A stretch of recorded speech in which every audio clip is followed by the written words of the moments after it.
Hey there, race fans, it's race day. Top 5 with me, Frank 5. I never thought I would ever get the chance at winning a Pocono. Those exact quotes from a guy who wins so much, and he's nicknamed Rowdy. So let's start off with the Pocono recap. Number 1, Kyle Busch, finally, with the breakthrough win he had been hoping for, has finally come today at Pocono after he's come so close to winning races this season. He's had a lot of bad luck this season, don't get me wrong. He's had fast cars, but just a lot of bad luck.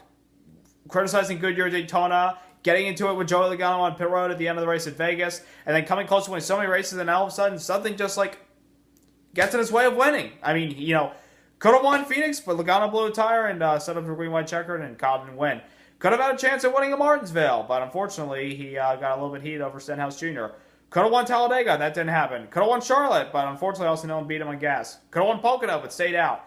Could have won Sonoma, but unfortunately Kevin Harvick was just too strong. Could have won Kentucky, but unfortunately just didn't have a good car as Truex Jr. Could have won Loudon until 2 speeding penalties hit him. And of course, we all know last week he could have had the car to beat until he got involved in a wreck with Martin Truex Jr. But nonetheless, Kyle Busch overcomes all that today to win the Overton's 400 at Pocono, his first career win at Pocono, I may add, ahead of Kevin Harvick, Martin Truex Jr., Denny Hamlin, and Brad Keselowski, your top 5. Number 2, Chase Elliott. Solid day all day long for the 24 car.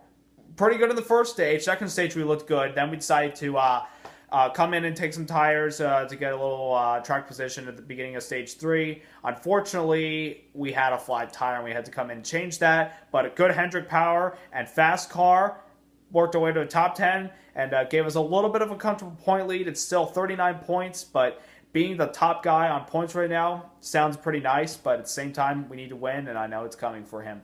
Number 3, Matt Kenseth, who has to win to make the playoffs because he's sitting on the cut line right now, got off to a rough start at the beginning of the race after contact with another car sent him around and caused a huge pileup behind him that took out other cars, including Eric Almirola. But Matt Kenseth didn't sustain any damage, and he finished 9th today, which is a good, solid effort for the 20 team, considering other guys that are trying to get into the chase on wins had a lot of problems.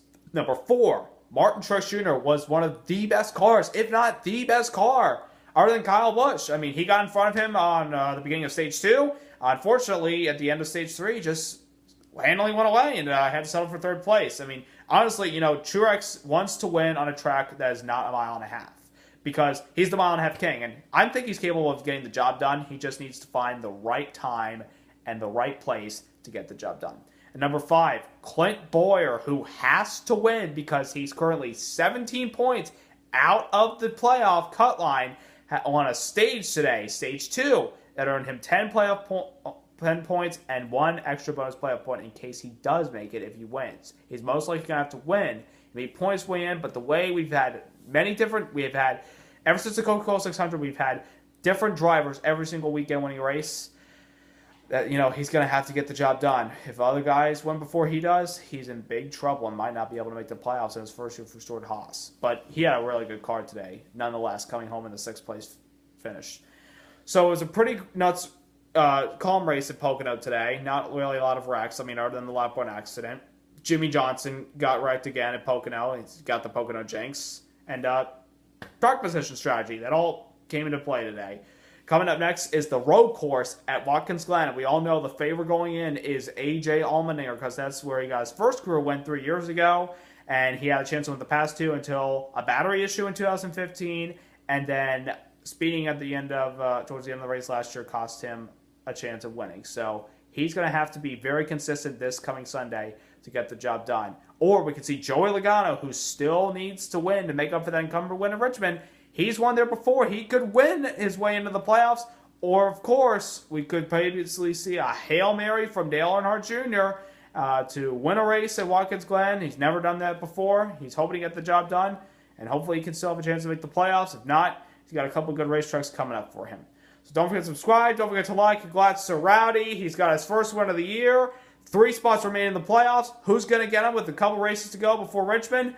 Stay tuned to these next few races to find out.